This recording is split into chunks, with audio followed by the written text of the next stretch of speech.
All right, Josie, thank you for taking the time today. Thank you for being here. Yeah, man. Thank you for having me. It's my pleasure. So, I want to rewind the clock, start at the very beginning, know more about your life, your upbringing, and the musical influences that ultimately shaped your early years and how you got into music. Um, I think probably my father was my biggest influence. He was a preacher when I was a kid, and I started out playing in church with him. And I started out as a drummer when I was 5. I was beating on pots and pans and stuff at home, and my parents sort of gave me an outlet by setting me on stage with my pops at church. And him and my sister would play and sing uh, like before and after he would preach.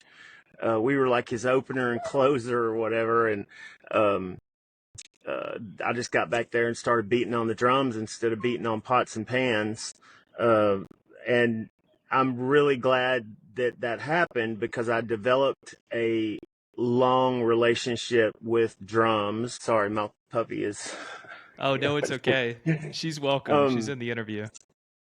uh, I began to, develop a relationship with beats and timing early in my life. And I'm so thankful for that, because it certainly shaped me as a songwriter and as a singer. Absolutely. I think all good singers are good drummers, like Steven Tyler and Dave Grohl and guys like that. So, Sully Erna, all those guys are great, great drummers. And I think that makes you a better singer. So my dad was a big influence of mine. Of course, around that same time, we used to go over to this kid's house that was the assistant pastor's son, and he was like the black sheep of the family. And he didn't go to church. And I think he was like 12 or 13 years old. And he had all these cool posters in his room and lava lamps and fishnet hanging from his ceiling. And uh, I remember he had this old crate of records, and it said Peaches Records down the side of it. And I used to just sit and go through his albums, and it just transported me to another world, and we would sit there and listen to like Queen and Kiss and Ted Nugent and Boston and all that cool 70s rock when I was a 5 or 6 years old. And I remember thumbing through his albums and seeing the Kiss Destroyer album cover. And I was like, at 5 years old, I was like, I don't really know what this is, but I want to be this when I grow up. Whatever this is, that's what I want to be. And I felt my heart click, like the same feeling I got when my children were born, the same feeling I got when I got married. I had that same feeling at that moment at 5 years old. I remember it like it was yesterday. That's unreal. Well, speaking some more to that, your voice in many ways has really been the soundtrack, I think, for a lot of people, and just the immense commercial success you had, especially in your career. I would like for you to speak, if you can, just to those early formative years of Saliva and kind of how that came to be, and then just go through that experience with me organically. Well, like I said, I had played drums for years. I had sort of taken that as far as it would go, I guess. I'd been in several bands, and um, you know, uh, and I remember looking down at my hands one day in my bedroom at my mother's house, and my hands were bleeding, and blood was like dripping off my elbows, and I was like, wait a minute, I can sing. I remember I had been singing since I was about 9 years old. And I remember being like 16 or 17 years old going, I can sing. I think I'm done playing drums. I think I'm going to be a singer. So, and I had always, admired great singers like Ozzy and Freddie, I loved the Rolling Stones. I loved Brian Johnson and AC/DC. Um, I loved that that sort of rock and roll. But I also grew up in Memphis, so I had a full exposure, a heaping helping of rhythm and blues. With Elvis, obviously, and I grew up around. My parents used to listen to Otis Redding and Marvin Gaye and the Temptations and stuff like that. So I had a good sized helping of R&B and blues as well growing up in Memphis. And then hip hop came along. I discovered the Beastie Boys, and then I discovered Run DMC, and then I discovered Public Enemy, and I discovered later on I discovered NWA, and I discovered of course Tupac and Biggie and stuff like that, and just huge influences on my life, just as big as rock and roll, if not bigger. And when my dad was a preacher in my younger formative years, I wasn't allowed, like most kids, most most preachers' kids, I wasn't allowed to have rock and roll records. So I ended up listening to the radio, depending on pop radio. Eclectic, quick. And I just decided, I know I can sing because my father had, been really instrumental in teaching me and my sister, to make the best of the talents that were given to us, and to not waste our talent. And, not that I was some Juilliard virtuoso, but my dad was definitely a stage dad, and my mother too, pushing me and my sister to play an instrument. You had to play an instrument. I seen an interview with David Lee Roth that talked about his mom and dad pushing him to be an artist, and my parents were definitely like that. They pushed me and my sister to be involved in music, in music at school, and to play several different instruments. I played drums. I played the viola, which is a little bit bigger than a violin, at school. Played the trumpet for a little while. I also played drums as well in the high school band, and football, if you can imagine. So I was always really involved, super involved in music. Me and my sister grew up singing together with my dad.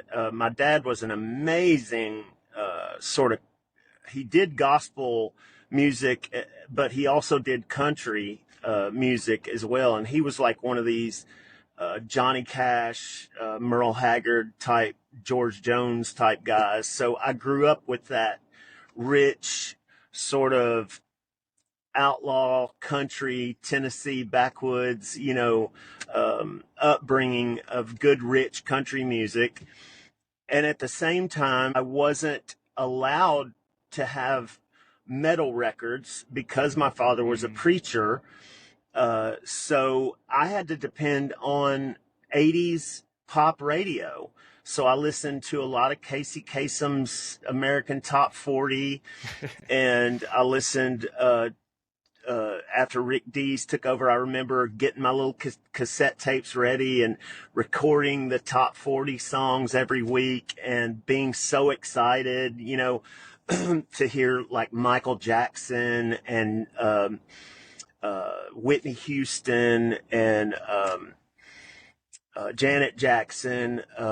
I loved other pop groups like Duran Duran and The Cure and U2, and George Michael, I thought, had a beautiful voice. So I grew up with all these, just a cornucopia of different influences, and styles of music, and I wouldn't have it any other way. I try to do that with my children early on in their life. I establish timing in their life. I sit at the dinner table with them, and I'll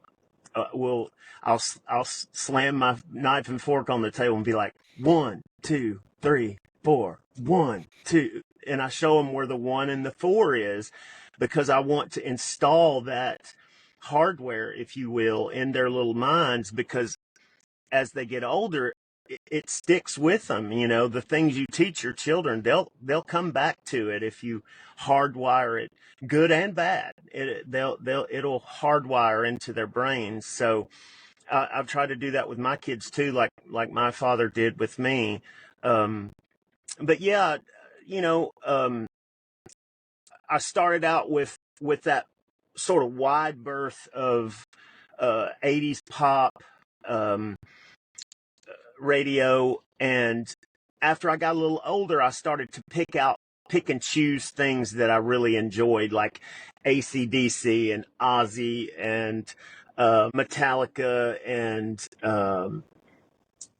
you know, later on I picked out, like I said, the Beastie Boys and Run DMC, and all that good, rich hip hop flavor. And then growing up in Memphis, you know, I grew up with the guys from 3-6 Mafia. I grew up around DJ Paul and Juicy J and Project Pat and Little White and all those guys too. So, you know, it was not uncommon for us to go to each other's shows and then have shows together. You know, you might, early on in the late 90s, you could have literally caught a show in Memphis where Saliva was opening for 3-6 Mafia, or and as recent as a couple of months ago, you can see Little White playing with my band. You know what I mean? It's just, we've always just sort of mixed and matched like that, and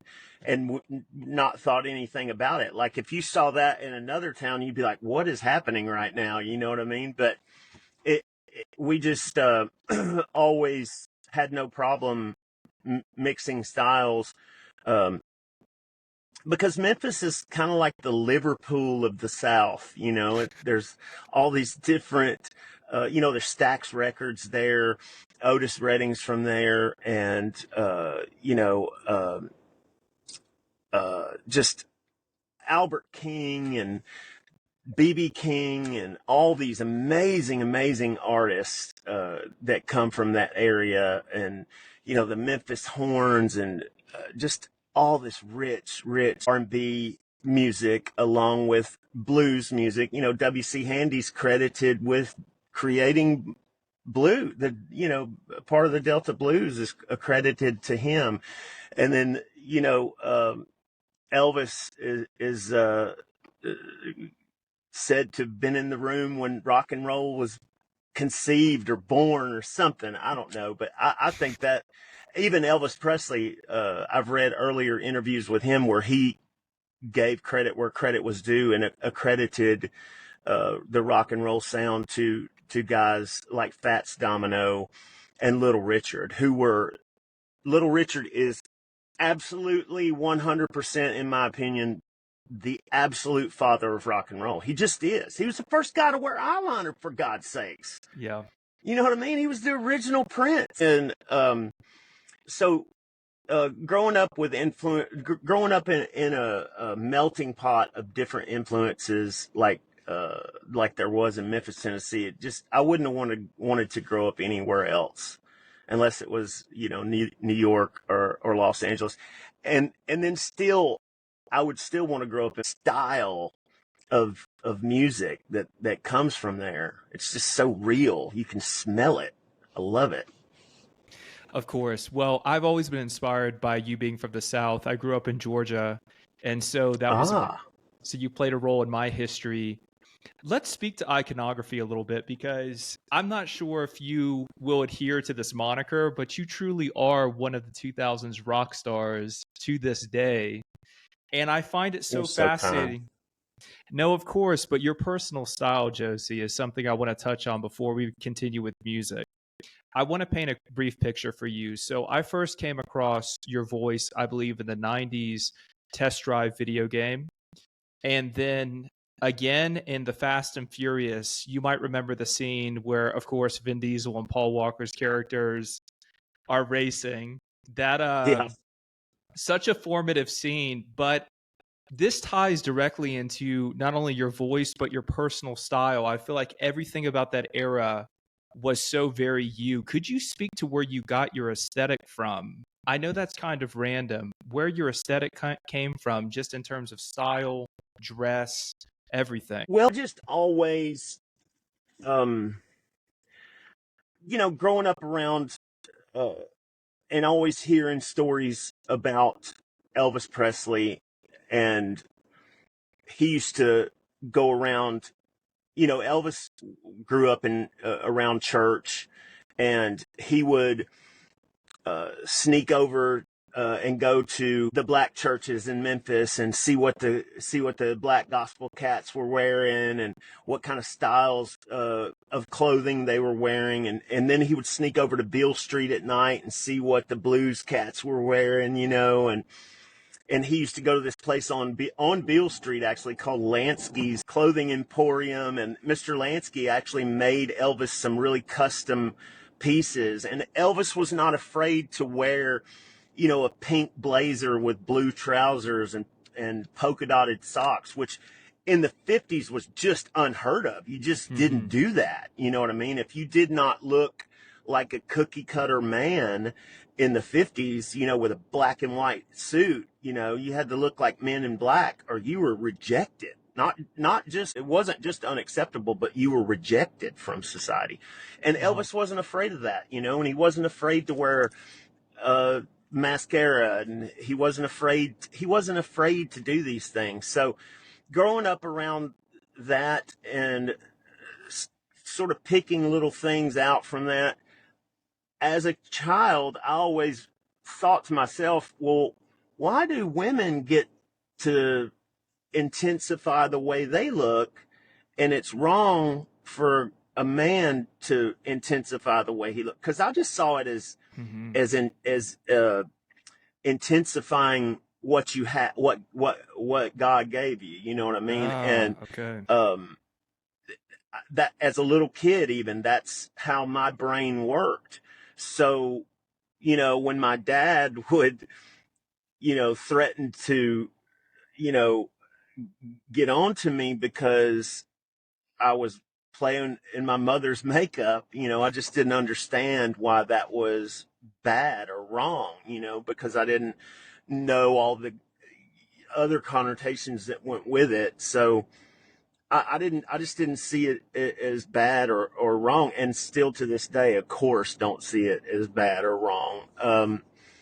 So I just always enjoyed, being different and experimenting with makeup. And as soon as my parents allowed me to, I dyed my hair, like I think as early as I've been dyeing my hair black since I was 14 years old, just simply because Elvis did it. I thought, I have to dye my hair black. I have to know what is in this black hair dye that makes you just a cooler person. And so, experimented with my hair at an early age and experimented with my clothing at an early age. And I just always had this driving, I don't know, it's almost like a spiritual, artistic core inside of me that just wants to continually push the envelope and continually be different. I've taken it to the nth degree and extremes. When I was in Blackbone, before I was in Saliva, Blackbone was my band, my first really big successful band there in Memphis, and I wore dresses on stage. I just wanted to see how far I could go, basically. And I grew up just in love with artists like I said, Duran Duran and Boy George, and then later on Prince and Michael Jackson. My God, the first time I saw Michael Jackson on the Soul Train Awards, I was that perfect age that you needed to be to see that on television. I think I was 11 or 12 when Michael Jackson busted out the moonwalk on the Soul Train Awards, and the first time I heard Billie Jean, I literally thought I had been shot into outer space, man. Like I started to cry. I didn't know what was happening to me, dude. I was just freaking out, and my parents are sitting on the couch going, "What the hell is happening to our child?" But I was just that lost in the art of it, man. It just, even talking about it to this day, I get emotional at 51 years old. You know, I still get that feeling, you know, it still rekindles that fire inside of me of just like my imagination, like any child, my imagination could take me anywhere. You know, I could go inside of my imagination and transport myself to any place, and I could play any kind of music, and there were no rules or no boundaries. You know what I mean? There was no strictures on what I could or couldn't do. So, you know, I've always experimented with different hair styles and different makeups, and, you know, Kiss being one of my main influences. When I was 5 or 6 years old, I was like, you know, like I said earlier, I was like, I don't even know. I was too young to even know what that was. And I remember telling Kevin Brock, the guy that was the black sheep of the family, I remember saying, "Kevin, I don't even know what this is, but I want to be this when I grow up." And I remember going to school with his Kiss Destroyer album cover. He let me take it to school. And I remember the other kids, the teacher going around and going, "Okay, Johnny, what do you want to be when you grow up?" And he was like, "I want to be a fireman." And then they'd go over and say, "Okay, Susie, what do you want to be when you grow up?" And she'd be like, "I want to be a doctor." And then they go, "Okay, Joseph, what do you want to be when you grow up?" And I was like, "I don't know, but I want to be this."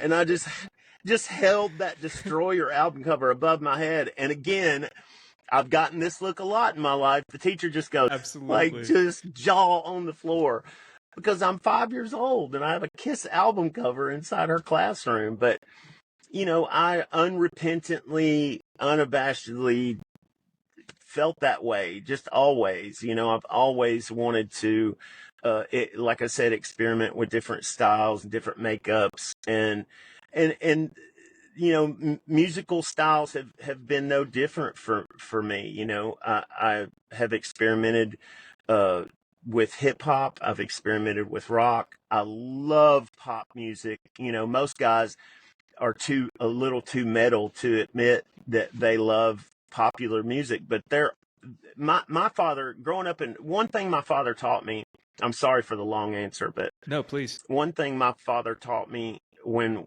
me and my sister were a kid was, he said, there's two kinds of music.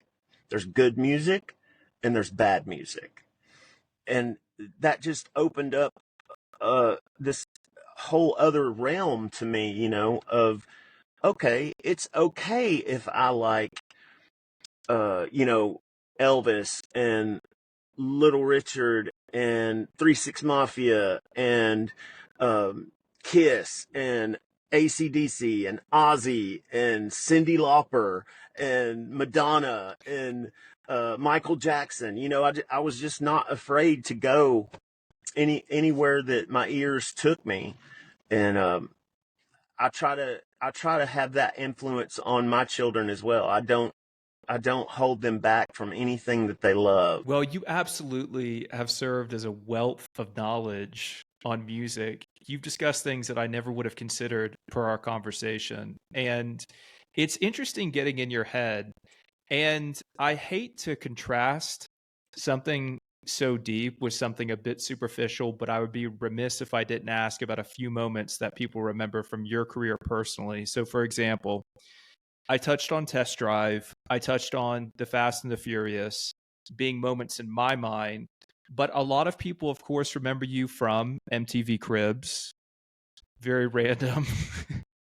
But they had mentioned that going into the interview, and also, of course, the Hero music video with Chad Kroeger. And if you could just walk me through maybe a few of these instances that stand out in your mind, I would just love to hear from your perspective. Well, it's so funny because I haven't talked about that episode of MTV Cribs in years, and I just talked about it the other day with my friend, and uh, he was asking me, how did you have all? How did you?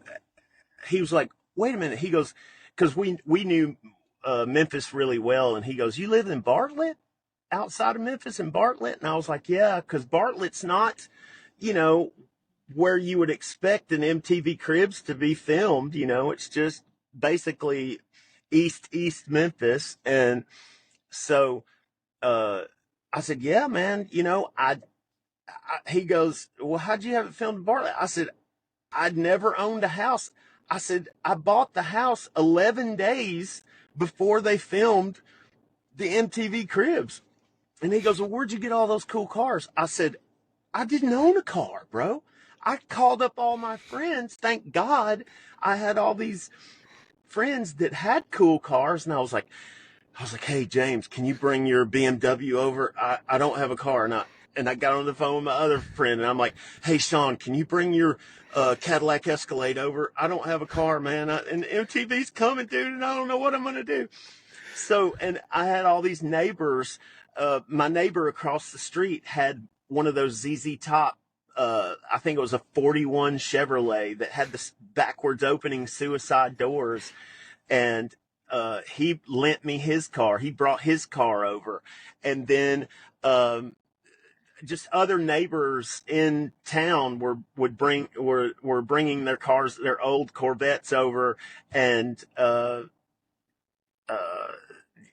somebody brought a Smokey and the Bandit type 78 Trans Am over, and thank God I had friends because I didn't have cars and I barely had a house. So, but MTV was very sweet and really cool.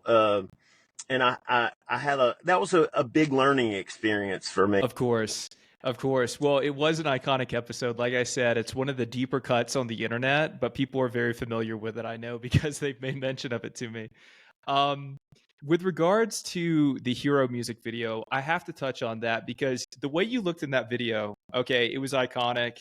You're up there with Chad, of course, for Spider-Man. But what was that experience like in general? Or was it just kind of par for the course for your career at the time? You're so kind with your comments. Thank you so much. You're welcome. It was, it was a whole new world for me. I'm not going to sit here and flage, as we say in the South, and say that, it was just, par for the course or whatever. It wasn't. We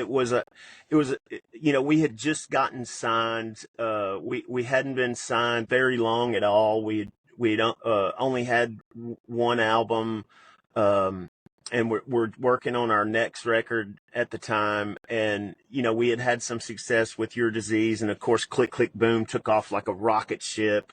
And so I was like, okay, I can breathe. Okay, this is what this feels like. Okay. And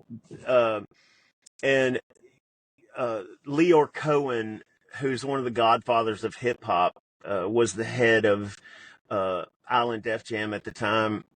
And I remember him coming to me, and he goes, he's like, sort of sounds like Dolph Lundgren. He's like an Israeli special forces guy, and he was literally in the Israeli military, and he called me on the phone, and he goes, Josey, you've had your whole life to write your first album. He goes, you have 6 weeks to write your next one. What will you do? And I was like, oh, that's true. I do have 6 weeks to write the next one. And I was like, oh my God. And he, I had heard about the sophomore jinx and, groups being one hit wonders, and I was just all this pressure. And I was just like, oh God, what I gotta come up with the goods. You know what I mean? And then, thank God a song like Always came out, because me and the producer Bob Marlette were just like, husband and wife during that record. And the guys in the band too definitely helped me write that record. But Bob just knew how to get it done with me. He knew what buttons to push in me. He knew how to pick the lock with me. And, I would get frustrated, and he would go, Josey, if this was easy, everyone would do it. And I'd just be like, he dropped some knowledge on me, you know what I mean? And that would push me to go forward. And, if it hadn't been for a Bob Marlette, I don't know where we would have ended up. But, thank God there was a brilliant producer like Bob Marlette working with us. And then Lior called me and said, I've talked to the guys at Roadrunner, and they want to put their best guy forward, their best rock guy forward. And he goes, I'm going to put my best rock guy forward, which is you. And I'm like, I'm not your best rock guy. Like, that's crazy. Like, I'm not the best rock guy you have. And he's like, no, I want to get you guys in the same room. I know something special is going to happen, and he just had this blind faith that something great was going to come out of it. And I totally didn't. And, I flew up to Vancouver. I'd never been to Canada before.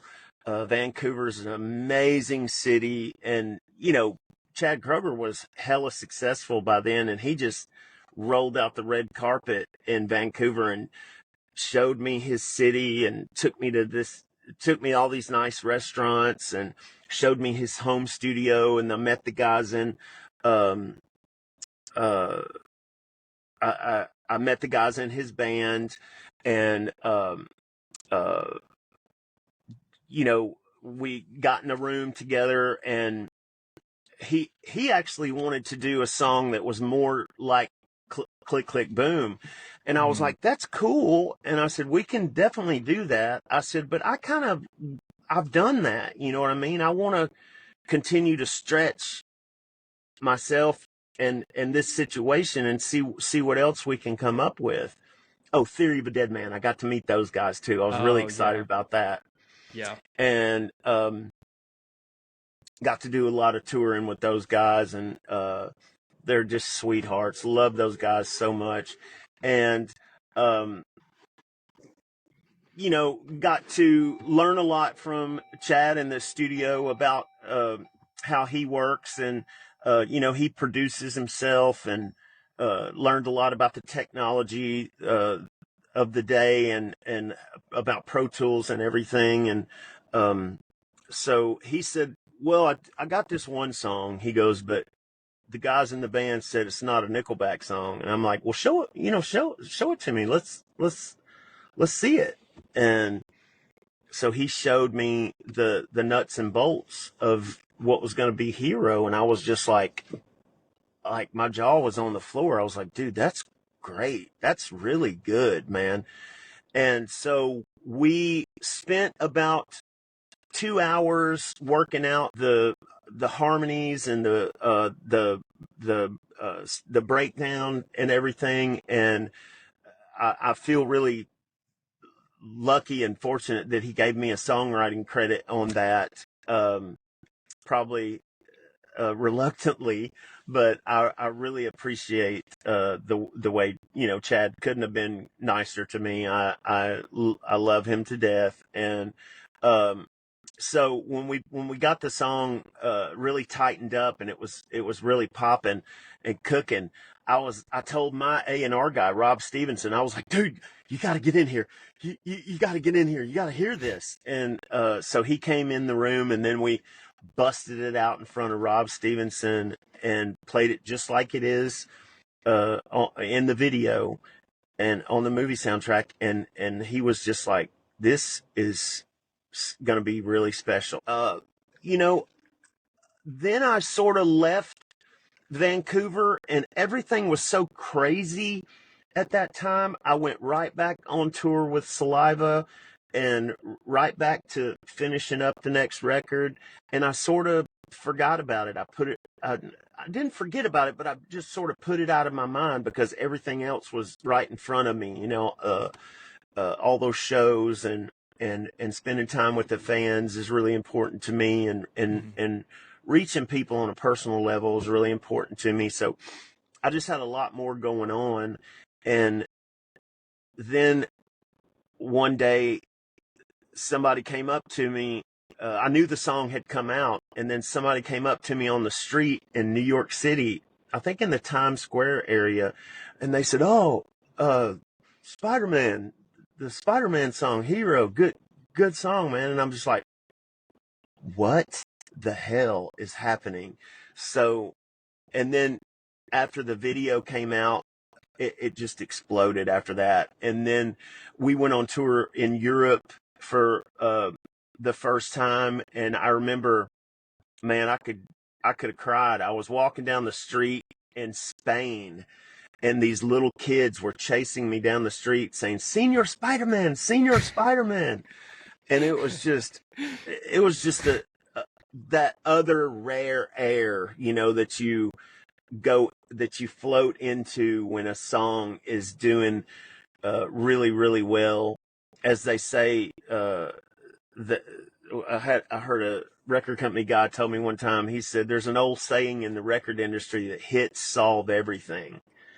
And that certainly was the case. And, it was nominated for all these awards, and it was nominated for an American Music Award. And then it was nominated for a Grammy or nominated for 3 Grammys. And, it was just an absolute thrill ride, to be a part of that. And I'm so grateful and thankful to Chad and to Leor Cohen for including me in that.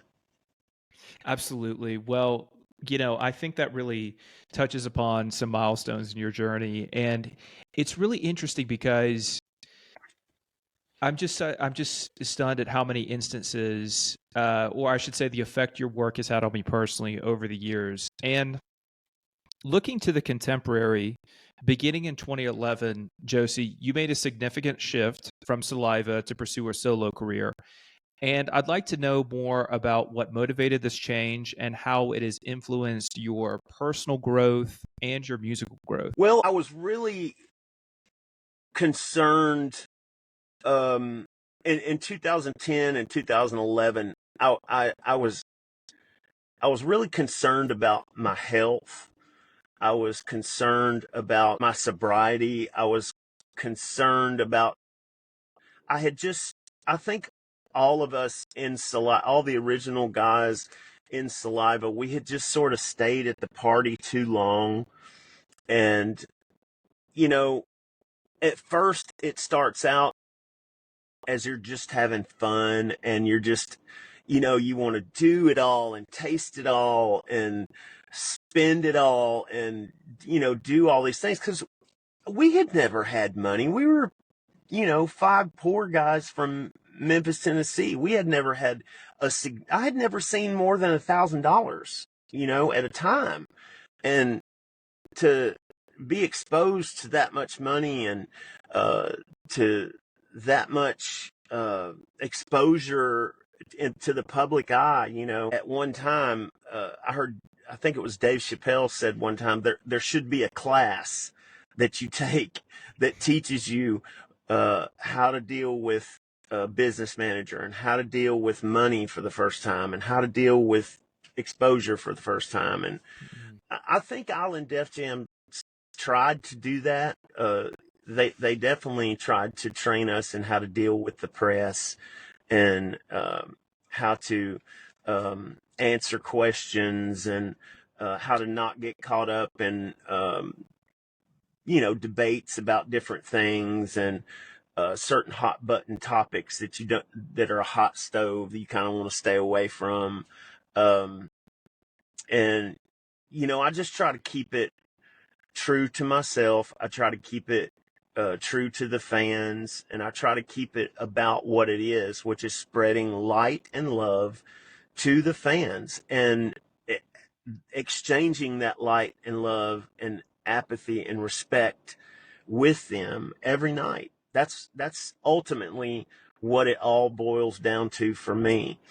Whether I'm playing, you know, old Saliva music or the new music that I'm writing now, it's all about that exchange of energy and emotion with the fans, and spreading love and spreading, you know, acceptance, and just, you know, hearing people say every night, one of the really common denominators that I hear with the fans is, your music really helped me through a time in my life where I needed someone to help me through. And, you know, they'll say, like, your music got me through really shitty parents, or your music got me through a bad marriage, or an abusive partner, or, you know, things of this nature. And to hear that is just the ultimate compliment to me. You know, I'm not one of those people. I mean, everybody loves to be stroked, of course, but I don't necessarily want to be have my ego stroked or pumped up as much as I want to have that moment with a fan that lets me know that I got them through when nothing else would help them through. You know, when they let me know that that music served a purpose for them, is the ultimate compliment to me. Absolutely. No, I think if you were to survey other artists, they would say the same thing. I think that probably is the most prolific thing you could do on a human level, is to be omnipresent in someone's life when they feel like nobody else is, but your art is there for them. I appreciate you saying that. Absolutely. Yeah, and that brings us really, you know, Josey, to the present, and to really the final questions of our conversation, and that is, what are you working on now? And let's just start there. Well, I have an amazing new band. I have my stepson, Dynamite DeLone, is my rhythm guitar player. He's just an amazing kid. Um, you know, he's been in my life since 2003. I watched him grow up, you know, and around I had heard on the road that he had gotten Guitar Hero, and I was like, oh yeah, he's gonna be a guitar player. And the next thing you know, he was playing bass, and then he'd moved on to guitar, and he was, you know, in back in 2016 and 17, when I was, you know, teetering on whether I was going to do music or not. Uh, he was part of what pulled me out of the funk. Man, was you know, was him inviting me to come out and play drums with him and just jam, you know, and just get back in the studio and just see what would happen, you know, just see what could happen. And I totally give him credit where credit's due for helping me get back into music and reminding me of what my first love is. And then I have this amazing guitar player that I found, named Ben Hosterman, who is just incredible. You know, I don't believe anybody can replace a Wayne Sweeney that we recently lost in the original Saliva. It devastated me when he passed away.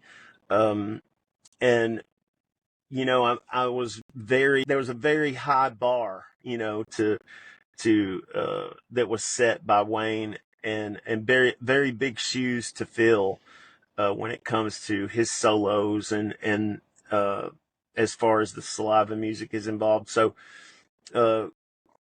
coming up with a guitar player was, I thought, going to be a pretty daunting task, man. But I found this guy, Ben Hosterman, who's not only an amazing lead guitar player, but also an amazing singer, and does backups, and we do all kinds of harmonies. My bass player, Nine, is also an amazing musician, is an absolute twin brother of mine. He's a total Kiss fan from the 70s and 80s. We totally have the same heroes. We send each other pictures of old pictures of Kiss every day. Like we the first thing we do is text each other old pictures of Kiss that we find that are really rare, you know, of like Paul Stanley and Gene Simmons and Ace and Peter. And then there's this freaking just dynamo of a drummer I've found in Justin Barber. Is just one of the most incredible drummers I've ever had the pleasure of playing with. Just an amazing, not only an amazing timekeeper, but just a sick ass drummer, man. And I've really never been so airtight with a band, you know. And I'm just really excited about every show we do on the road. I'm more excited than the last show we played, you know. And that fire is back, you know. The as my dad would say, the fire is lit under our ass again, you know. And we're just having a lot of fun with it, and it's really cool to get to involve my son Dylan and watch him grow and expand and just become a more incredible rhythm guitar player.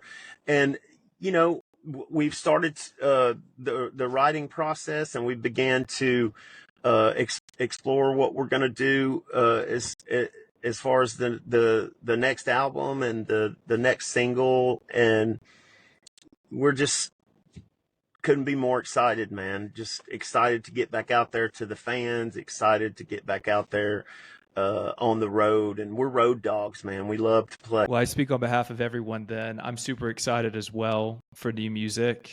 So, you know, count on me. I'm curious now. That brings us to our of course. That brings us to our final question, Josey. In terms of touring and in terms of what you have lined up there, I'd love for you to speak to that. We're going to do some individual shows just to get our feet wet. We're going to go out and do like 10 cities over the next month or so, and then we're going out with Tantric and Edema to do, like, I think we're doing a 2-month long tour with them. So we're really excited about that. And it's the Parental Advisory Tour. So we're excited about going back out there. And you know, it just gets better every night with this band. I love getting to play with these four guys. Well, Josey, I think it's absolutely amazing. Thank you for coming on the pod and having this conversation with me. I appreciate you so much for taking the time. This has been wonderful. Man, my pleasure, dude. Thank you so much. Maybe we can do it again. I would love to. I would absolutely love to. Absolutely.